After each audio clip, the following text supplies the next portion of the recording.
سجاد ہائے ہائے سجاد ہائے سجاد ہائے ہائے سجاد سلام سلام سلام. درود پڑھیے گا محمد و آل محمد.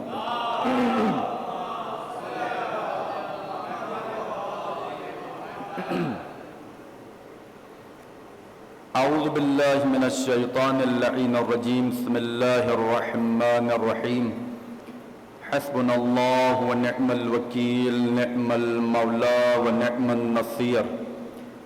افوض امری الی اللہ ان اللہ بصیر بالعباد. والصلاة والسلام والتحیۃ والاکرام سیدنا و مولانا و مولا الثقلین جد الحسن والحسین ابی القاسم محمد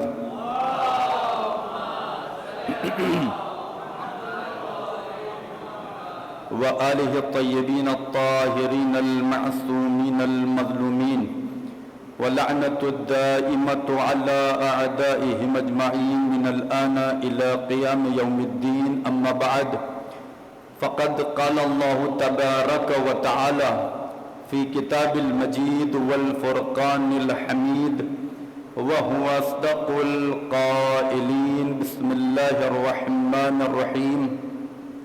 وإذ ابتلى إبراهيم ربه بكلمات فأتمهن قال إني جاعلك للناس إماما قال ومن ذريتي قال لا ينال عهد الظالمين. صلوات على محمد وآل محمد.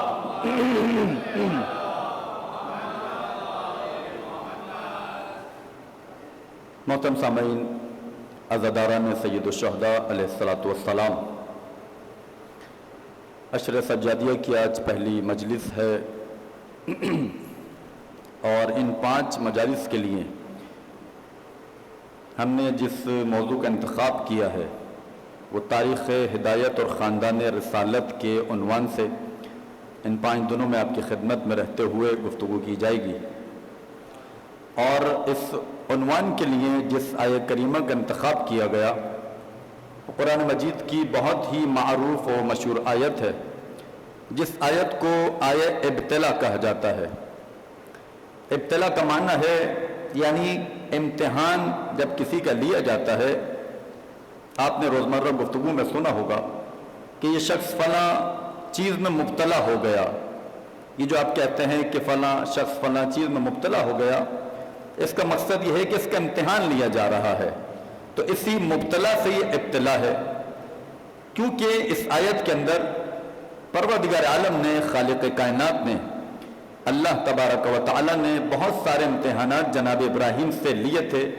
تو اسی مناسبت سے اس آیت کو آیہ ابتلا کہا جاتا ہے. ارشاد رب العزت ہو رہا ہے وَإِذِ ابْتَلَىٰ إِبْرَاهِيمَ رَبُّهُ بِكَلِمَاتٍ. اے پیغمبر یاد کیجئے، خطاب کس سے کیا جا رہا ہے؟ اللہ تبارک و تعالی خطاب کرنے والا ہے. اس کا جو مخاطب ہے آیت کا وہ اللہ کا رسول ہے. پروردگار اپنے محبوب سے، خاتم الانبیاء سے، رسول خدا سے، احمد مصطفیٰ سے خطاب کر رہا ہے. وَإِذِ ابْتَلَىٰ إِبْرَاهِيمَ رَبُّهُ. اے پیغمبر یاد کیجئے اس وقت کو کہ جب ابراہیم کے رب نے ابراہیم کا امتحان لیا تھا. بِكَلِمَاتٍ، چند کلمات کے ذریعے سے. اب علماء نے یہاں پر لکھا کلمات سے مراد کیا ہے، مختلف تفاسیر ملتی ہیں، لیکن اکثر تفاسیر میں یہ بیان کیا جاتا ہے جن کلمات کے ذریعے سے جناب ابراہیم کا امتحان لیا تھا وہ کلمات یعنی آل محمد علیہ السلام کی ذوات مقدسہ.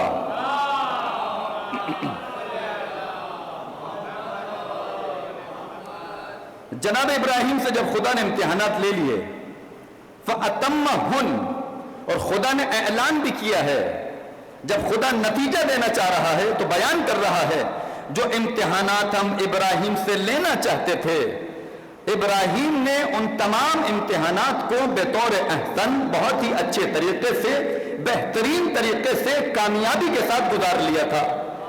اور روایات میں بیان ہوا یہ جو امتحانات لیے گئے ہیں، لیکن اپنے موضوع تک آ رہا ہوں. موضوع ہمارا کیا ہے؟ تاریخ ہدایت اور خاندان رسالت. تمہیدی گفتگو میں کر رہا ہوں انشاءاللہ آہستہ آہستہ. اپنے موضوع تک آئیں گے. تو پروردگار عالم امتحانات لے رہا ہے. کس سے لے رہا ہے؟ جناب ابراہیم سے لے رہا ہے. امتحانات لینے والا خدا ہے. خدا کی ذات امتحانات لے رہی ہے. اور آپ کو معلوم ہونا چاہیے امتحان کب لیا جاتا ہے. امتحان کبھی چھوٹی موٹی چیزوں کے لیے نہیں لیا جاتا. آپ نے دیکھا ہوگا چھوٹی موٹی چیزوں کے لیے اگر کوئی امتحان لیتا ہے تو بے وقوف ہے. اس چیز کی ارزش اور اہمیت تب معلوم ہوتی ہے کہ جو امتحان لیا جا رہا ہوتا ہے امتحان جیسا ہوگا ویسا ہی اس کا معیار ہوگا, وہی کرائٹیریا ہوگا. تو یہاں پر پروردگار عالم جناب ابراہیم سے امتحانات لے رہا ہے. اور امتحانات بھی کیا کیا لیے گئے؟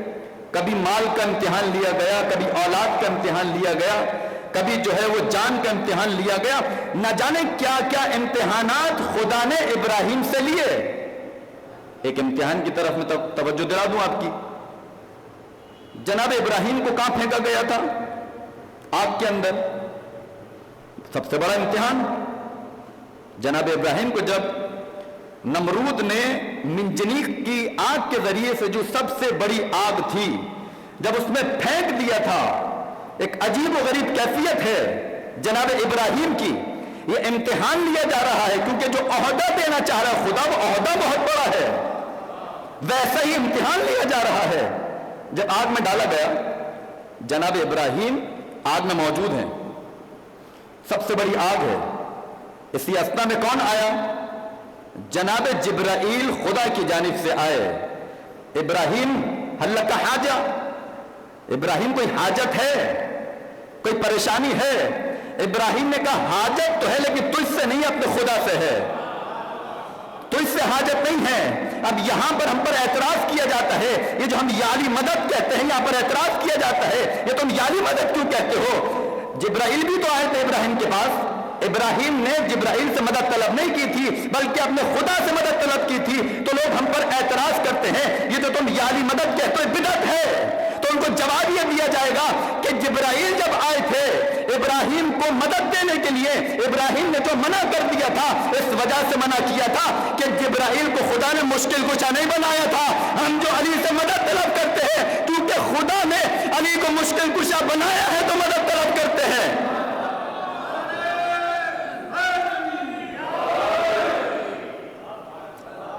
ہم جو مدد طلب کرتے ہیں بھائی آپ دکھا دیجئے تاریخ میں کہ خدا نے جبرائیل کو مشکل کشا بنایا ہو. جب خدا نے مشکل کشا ہی نہیں بنایا تو ہم جبرائیل سے بھی مدد طلب نہیں کریں گے. نہ ابراہیم نے مدد طلب کی ہے.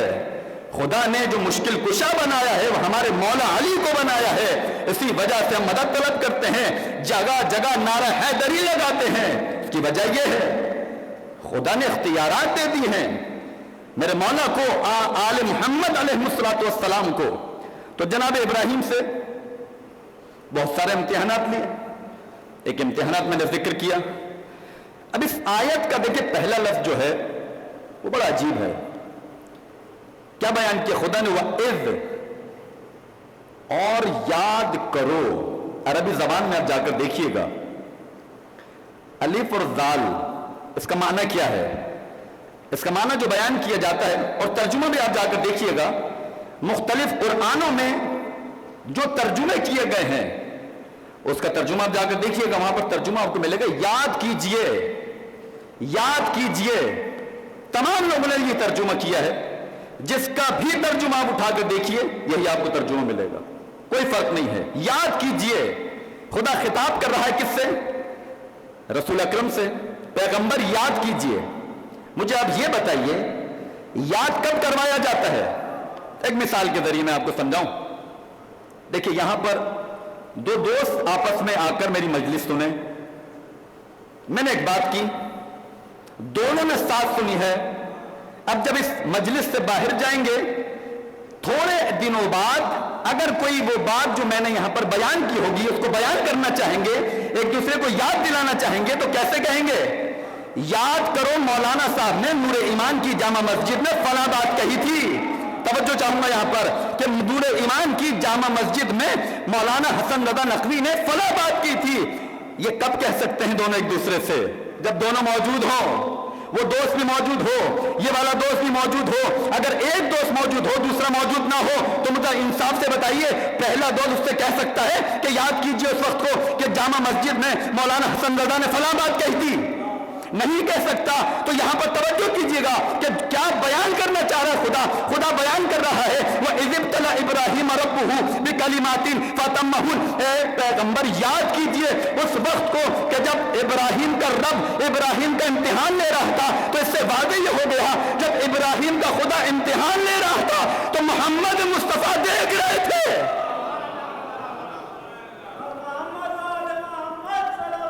اللہم صلی علی محمد۔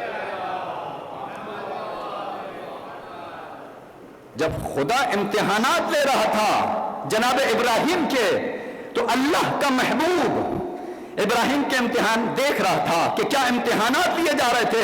اسی وجہ سے رسول خدا نے ایک حدیث میں ملتا ہے کنت نبیا آدم بین الماء والطین، میں اس وقت بھی نبی تھا، ابھی آدم آب و گل کے درمیان میں تھے۔ جب میرے مولا نے یہ سنا تو آگے بڑھ کر کہا یا رسول اللہ جب آپ نبی ہو سکتے ہیں تو کنت ولیا آدم بین الماء والطین، جس وقت آپ نبی تھے علی ولی تھا۔ صلوات پر محمد و آل محمد کی ذات کا۔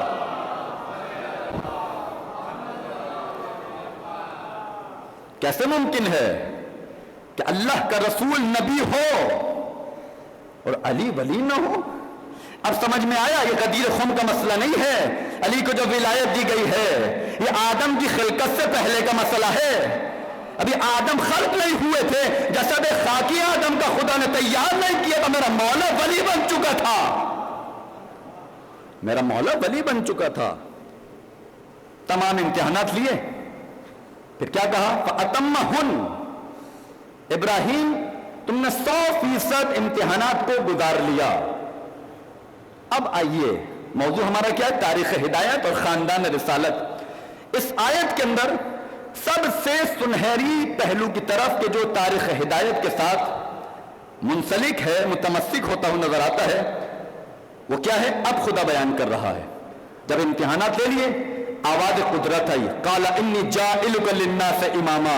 اب سمجھ میں آیا امامت کوئی سستا عہدہ نہیں ہے، بہت بھاری عہدہ ہے۔ اتنے امتحانات گزارے، جان کا امتحان دیا، مال کا امتحان دیا، اولاد کا امتحان دیا، کبھی آگ میں ڈالا گیا، کبھی اپنے ہاتھوں سے ایک بوڑھا باپ اپنے جوان بیٹے کے گلے پر چھری پھیر رہا ہے، یہ بھی امتحان لیا۔ جب یہ تمام امتحانات ابراہیم نے گزار لیے تو آواز قدرت آئی انی جاعلک للناس اماما، ابراہیم اب ہم تمہیں لوگوں کا امام بنانے جا رہے ہیں۔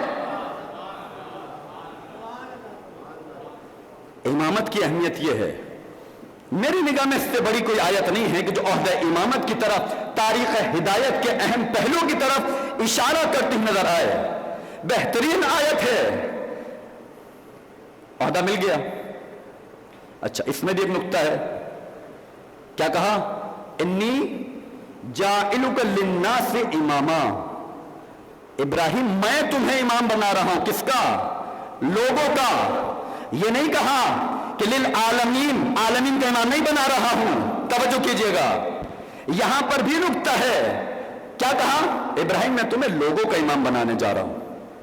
یہی فرق ہے ابراہیم میں محمد مصطفیٰ کے اندر، محمد ابراہیم کے لیے خدا بیان کر رہا ہے انی جاعلک للناس اماما، ابراہیم میں تمہیں لوگوں کا امام بنا رہا ہوں۔ جب ہمارے مصطفیٰ کے لیے بیان کیا، ہمارے نبی کے لیے بیان کیا، یہ نہیں کہا کہ ہم تمہیں نبی بنا رہے ہیں لوگوں کا، بلکہ کیا کہا؟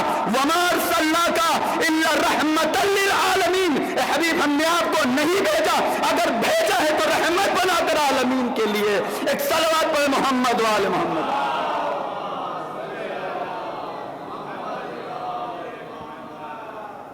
کہ یہی فرق ہے۔ اب یہیں سے پتہ چل جائے گا کہ امامت کی اہمیت کیا ہے۔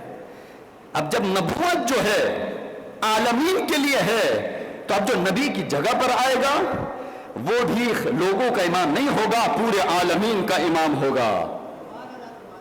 غور فرما رہے ہیں آپ؟ انی جاعلک للناس اماما، یہ لفظ جعل جو ہے، یہ جو بحث چلتی ہے کہ یہ عہدہ انتخابی ہے، انتصابی ہے، خدا معین کرے گا، لوگ اکٹھے کر کے ایک امام کو بنائیں گے، خلیفہ کو بنائیں گے. تو یہاں پر خدا نے اشارہ کر دیا، اس آیت میں بھی کیا، یہ نسبت دے رہا ہے، انی میں جاعلک للناس اماما، میں تمہیں لوگوں کا امام بنا رہا ہوں. یہ نہیں کہا کہ تم خود ہی امام بن جاؤ، لوگ تمہیں امام بنا لیں، بلکہ خدا اس عہدے کی نسبت اپنے سے دے رہا ہے. انی کہا ہے اور لفظ جعل کا استعمال کیا ہے، جاعلک للناس اماما، کہ میں تمہیں لوگوں کا امام بنانے جا رہا ہوں. عزیزان گرامی، اور بہت ساری آیت ہے قرآن مجید، آپ اٹھا کر دیکھیے کہ جو اس بات کی طرف نشاندہی کر رہی ہیں. کہیں پر ارشاد رب العزت ہوا انی جاعل فی الارض خلیفہ، یہاں بھی لفظ جعل آیا، یعنی میں قرار دینے والا ہوں. خدا اپنے سے نسبت دے رہا ہے. کہیں پر بیان کر رہا ہے وَجَعَلْنَا مِنْهُمْ أَئِمَّةً يَهْدُونَ بِأَمْرِنَا، ہم نے ان میں سے ائمہ قرار دیے کہ جو ہمارے امر کے ذریعے سے ہدایت کرتے ہیں. اور کہیں پر بیان کیا وَجَعَلْنَاهُمْ أَئِمَّةً يَهْدُونَ بِأَمْرِنَا وَأَوْحَيْنَا إِلَيْهِمْ فَعِلَ الْخَيْرَاتِ وَإِقَامَ الصَّلَاةِ وَإِيتَاءَ الزَّكَاةِ وَكَانُوا لَنَا عَابِدِينَ. کس طریقے سے خدا بیان کر رہا ہے، ہر آیت میں جواب دیا ہے، ہر آیت میں لفظ جعل کو استعمال کیا ہے. اور جب جناب موسیٰ نے اپنا مددگار مانگا تھا، جب جناب موسیٰ فرار کر گئے تھے، اور جب خدا کا حکم آیا تھا موسیٰ جاؤ، فرعون طاغی ہو چکا ہے، طغیان گر ہو چکا ہے، جاؤ اس کو ہدایت کرو. تو عزیزان گرامی، جناب موسیٰ نے پروردگار عالم کی بارگاہ میں دعا کی تھی، رب اشرح لی صدری ویسر لی امری واحلل عقدۃ من لسانی یفقہوا قولی واجعل لی وزیرا من اہلی ہارون اخی. یہاں پر بھی لفظ جعل استعمال کیا ہے، پروردگار میرے سینے کو کشادہ کر دے، پروردگار میرے کام کو آسان کر دے، پروردگار میری زبان کی گرفت کو کھول دے. اس کے بعد کیا بیان کیا ہے واجعل لی وزیرا من اہلی، پروردگار میرے لیے وزیر کو قرار دے کہ جو میرے اہل میں سے ہو. نام بھی بیان کیا ہے، میرا بھائی ہارون ہونا چاہیے. تو یہاں پر بھی توجہ کیجئے، یہاں پر بھی لفظ جعل استعمال کیا ہے. تمام آیات میں لفظ جعل استعمال کر کے خدا جواب دے رہا ہے یہ عہدہ جو میں نے اپنے ذمے لیا ہے، نہیں اس عہدے کو قرار دوں گا، امام نہیں بناؤں گا. امام مجھے بنانا ہے. یہ جو لوگ جمع ہو کر امام بناتے پھر رہے ہیں، یہ کام ان کا نہیں ہے. امام بنانا میری ذمہ داری ہے. اب یہاں پر یہ نقطہ آپ سنتے چلے جائیے. دیکھیے اس آیت کے اندر بھی جناب موسیٰ درخواست کر رہے ہیں، جناب موسیٰ کو دعا کے لیے اپنے ہاتھوں کو بلند کرنا پڑا. یہی فرق ہے محمد مصطفیٰ میں جناب موسیٰ میں، کہ جناب موسیٰ جب دعا مانگ رہے ہیں، جب وزیر مانگ رہے ہیں تو اپنے ہاتھوں کو بلند کر رہے ہیں، لیکن جب محمد مصطفیٰ کے وزیر کی باری آئی ہے تو محمد مصطفیٰ کو ہاتھوں کو بلند کرنا نہیں پڑا ہے، بلکہ خدا نے خود کہا ہے الم نشرح لک صدرک. روایت کے جملے یہ ہیں، یہ جو آپ کے سینے کو میں کشادہ کر رہا ہوں، یہ علی کی ولایت کے ذریعے سے کر رہا ہوں.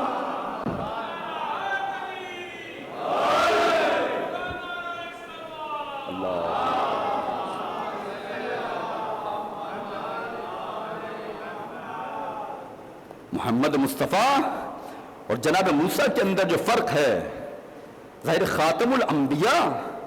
اب ذرا تصور کیجئے، آپ اس نبی کا جو وصیہ آئے گا ہمارے عقیدے کے مطابق، تمام صفات، تمام اختیارات کے جو خدا نے اپنے حبیب کو عطا کیے ہیں، ہمارا عقیدہ یہ ہے بالکل بغیر کسی فرق کے، بغیر کسی ڈفرنس کے، وہ تمام چیزیں منتقل ہوں گی کس کے اندر؟ مولا کائنات کی ذات کے اندر. اور مولا نے اس کی خود وضاحت بھی کی ہے، خود ثابت بھی کیا ہے کہ میں اس منبر کا، جو رسول کا منبر ہے، میں اہل ہوں. ان کے بعد جو حق ہے مجھے حق ہے، میں رسول کے منبر پر آ سکتا ہوں. رسول خدا کی رحلت کے بعد میرے مولا متقیان جب منبر پر آئے، مسجد بھری ہوئی ہے، جمع غفیر ہے، میرے مولا دروازے سے وارد ہوئے، سیدھا جا کر میرے مولا پہلے منبر کو چھوڑ کر، دوسرے منبر کے زینے کو چھوڑ کر، تیسرے زینے کو چھوڑ کر اس جگہ پر جا کر بیٹھ کر جہاں پر اللہ کا رسول تشریف فرما ہوا کرتا تھا. اب جب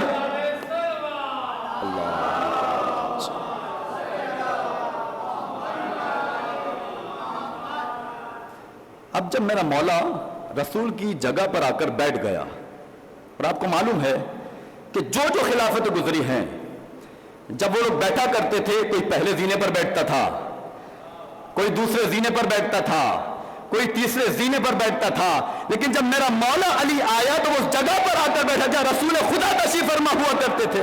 اس کی وجہ کیا ہے؟ جب لوگوں نے یہ دیکھا کہ علی بن ابی طالب پہلے زینے کو چھوڑ کر، دوسرے زینے کو چھوڑ کر، تیسرے زینے کو چھوڑ کر اس جگہ پر آ کر بیٹھ گئے جہاں اللہ کا رسول بیٹھا کرتا تھا، چیما گوئیاں شروع ہو گئی، ایک دوسرے کے کانوں میں باتیں ہونا شروع ہوئی۔ میرے مولا نے کہا تعجب کس بات کا کر رہے ہو؟ کہا ہم تو پہلے زینے پر بیٹھا کرتے تھے، دوسرے زینے پر بیٹھا کرتے تھے، تیسرے زینے پر بیٹھا کرتے تھے، آپ جا کر رسول خدا کی جگہ پر بیٹھ گئے ہیں۔ میرے مولا نے کہا تعجب مت کرو، جو قدم ہائے مبارک رسول کے دوش پر آ سکتے ہیں وہ رسول کے منبر پر بھی آ سکتے ہیں۔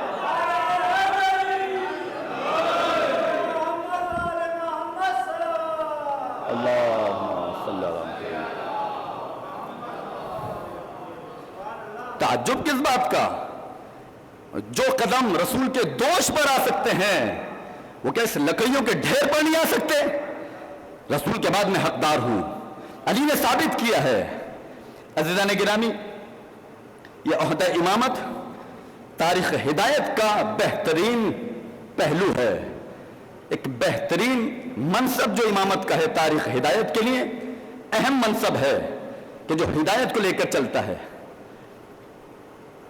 آخر میں اس آیت کے پروردگار عالم نے ایک معیار دیا، یہ جو آج تک جھگڑے ہو رہے ہیں کہ امام کی شرائط کیا ہوتی ہے، امام کس کو ہونا چاہیے، تو خدا نے، کیونکہ خدا کو معلوم تھا کہ ہونا ہے، بالآخر ایک وقت ایسا آئے گا کہ اس کے اوپر جھگڑے ہوں گے، اسی کے اوپر فساد برپا ہوں گے، تو خدا نے کیا کہا؟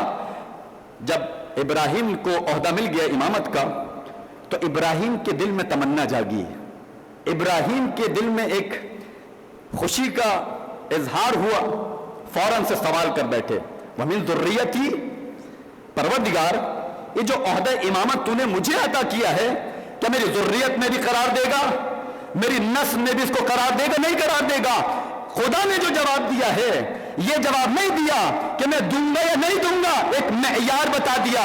کیا جواب دیا؟ اے ابراہیم یاد رکھو لا ینال عہد الظالمین، میرا یہ عہدہ امامت ظالمین تک نہیں پہنچ سکتا۔ یعنی خدا نے بتا دیا اگر کوئی امام بننا چاہتا ہے تو اس کو عادل ہونا پڑے گا، یعنی دوسرے الفاظ میں امام اس کو نہیں مانتے ہیں کہ جو بت پرستی کرنے والا ہو، ہم اسے امام مانتے ہیں جو بتوں کو توڑنے والا ہو۔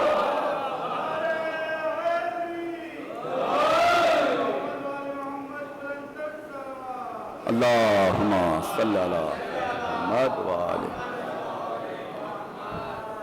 خدا نے معیار دے دیا لا ینال عہد الظالمین، یہاں پر کیا کہا؟ میرا عہد ہے یہ امامت، اس اپنے عہد کو میں ظالموں کے ہاتھ میں نہیں دوں گا۔ یعنی بتا دیا ابراہیم اگر تمہاری ذریت میں عادل آتے رہے امامت چلتی رہے گی، اگر ایک بھی تمہاری ذریت میں ظالم آ گیا ہم امامت کو تمہاری ذریت میں قرار نہیں دیں گے۔ عزیزان گرامی، اور فرما رہے امامت کو سمجھنے کی کوشش کیجئے۔ امامت کا جو موضوع ہے، جو ٹاپک ہے، یہ بعض افراد سے ہضم نہیں ہوتا ہے۔ انشاءاللہ لا بلائے کلام میں انشاءاللہ آگے چل کر ہماری گفتگو رہے گی، امام کی شناخت بھی بیان کریں گے اگر آج پہنچ گیا میں انشاءاللہ، اور امام کا مقام کیا ہے، امام کو کیسا ہونا چاہیے انشاءاللہ بیان کیا جائے گا۔ تو اس موضوع کو ہضم کرنے کی کوشش کیجئے۔ دیکھیے امام کو ہم پہچانتے تو ہیں، یہ جو آپ سنتے ہیں نا معرفت امام، معرفت امام، یہ تکیہ کلام بن چکا ہے۔ حالانکہ معرفت جو آپ رکھتے ہیں یا میں رکھتا ہوں وہ بھی معرفت ہے۔ زیادہ سے زیادہ معرفت کیا ہے؟ مثال کے طور پر اپنے بچے کو ہم کیا رٹواتے ہیں؟ بیٹا امام علی پہلے امام ہیں، ان کی ماں کا نام یہ ہے، ان کی زوجہ یہ تھی، ان کے بچے یہ ہیں، ان کے نانا یہ، ان کے بابا یہ، ان کی ماں کا یہ نام تھا۔ یہ معرفت ہے، لیکن صرف یہی معرفت نہیں ہے، یہ شناختی کارڈ والی معرفت ہے۔ آئی ڈی کارڈ پر ہوتی ہے آپ کے باپ کا نام کیا ہے، کہاں پر رہتے ہیں آپ کی شناختی علامت کیا ہے، یہ شناختی کارڈ کی معرفت ہے۔ اگر اسی معرفت کی بات کرتے ہیں تو یہ معرفت جو ہے وہ دشمنوں کے پاس آپ سے زیادہ تھی، یہ والی معرفت زیادہ تھی۔